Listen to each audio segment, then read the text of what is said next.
Hello and welcome, ladies and gentlemen. I am the Curious Owlbear, and I'm continuing my series where I give you ideas for random encounters that you can use in your world. As usual, if you liked the video, make sure to subscribe as there are many more encounter videos on the way. Today, however, the group is journeying through the mighty jungle. Let's see what they run into. The group exits the harbor into an unfamiliar island. The trees, while not particularly tall, are covered in green moss and vines which provide a full canopy over the players' heads. Not long after starting through the jungle, the group reaches a small clearing, now overgrown with decades of disuse.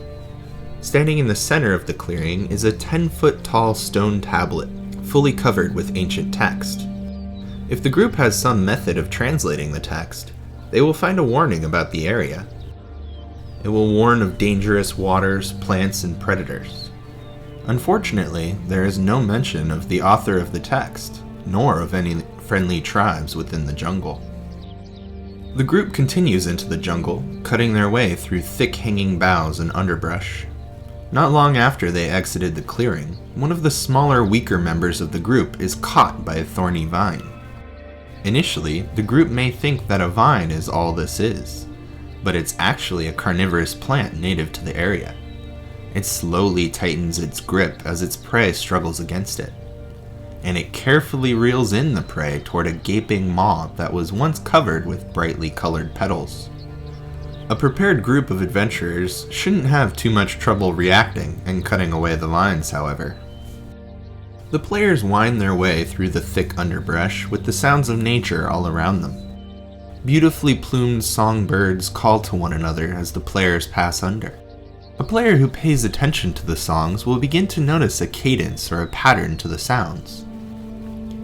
Eventually, the players arrive in a small village comprised of straw huts. Figures pour out of the huts, slowly surrounding the characters.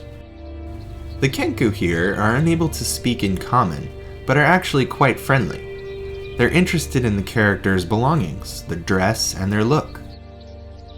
If the players are kind to the Kenku, then they will be invited to eat, and the Kenku can show the characters some techniques that will help them survive the jungle. The ancient tablet that the group ran into did not mention this group of Kenku, likely because they moved in long after the tablet was erected. After an afternoon with the Kenku, the players continue on their journey. They may not be in direct sunlight, but the jungle is quite hot. During the day, temperatures rise to well over 90 degrees Fahrenheit or 32 degrees Celsius. The group sweats heavily in their metal armor, and they eventually begin to hear a welcoming sound, rushing water. They locate the source, but find it to be a small river filled with warm, brownish yellow water. It doesn't look appealing, and for good reason. If the group drinks the water from this river, they will contract a disease. It's up to you to decide exactly what the disease will do, but some good ones would be to have the poisoned effect for 24 hours, or gain a level of exhaustion until they finish a long rest. Whatever it does, the players will definitely note the need to be careful about the water in this jungle. Now that the group is not feeling so well, they'll realize that they need to cross the river before they can continue moving through the jungle. They test the water with a pole, and it's deeper than they might have imagined while standing on the bank. A rather fearless member of the group tosses his pack across the river, throws his trusty weapon to one of the other players, and dives in to swim across. A moment or two passes, and then the character begins to feel sharp, stinging pains in their legs. The large splash that he made has attracted a few of the river's carnivorous fish, which are now nibbling on the player. More and more of the fish will be attracted to the feeding frenzy, which makes it difficult for the other members to get across the river. A single fish shouldn't deal much damage, maybe not more than 1 HP per bite, but an entire school of them can do some real harm to the members of the group with lower con scores. The players continue their trek in the morning, having fully recovered from the events of the previous day. They hack and slash through the underbrush until the keen ear begins to hear another song. However, this is not a bird song. Rather, it sounds like scattered notes being played on a lute.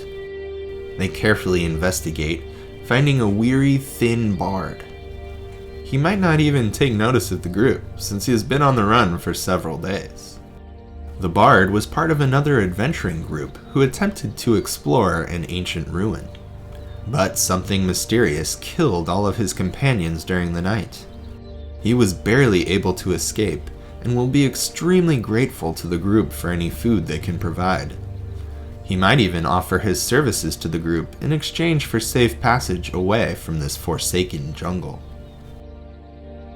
After their time with the bard, the group finally hits their destination, an ancient shrine that was once home to a group of elves who were fabled for their production of magical items. Their mysterious disappearance has led adventurers of all creeds to search for this place in order to plunder the wealth which was said to be held here. As the bard mentioned, not many of these adventurers have lived to tell the tale. Now, just to note, you can change the shrine however you wish. It may be an ancient shrine dedicated to Pelor, or it could be the ritual site of some worshippers of Asmodeus. Whatever you choose, there will be malevolence waiting for the group once they enter. With the shrine in sight, the group renews their drive to cut through the remaining forest. But as they get closer, they begin to hear a buzzing sound, and different players will be stung at random times. Eventually, the group will be faced with several swarms of insects as they try to climb the stairs of the ruin. Swarms of all types can be difficult monsters in D&D.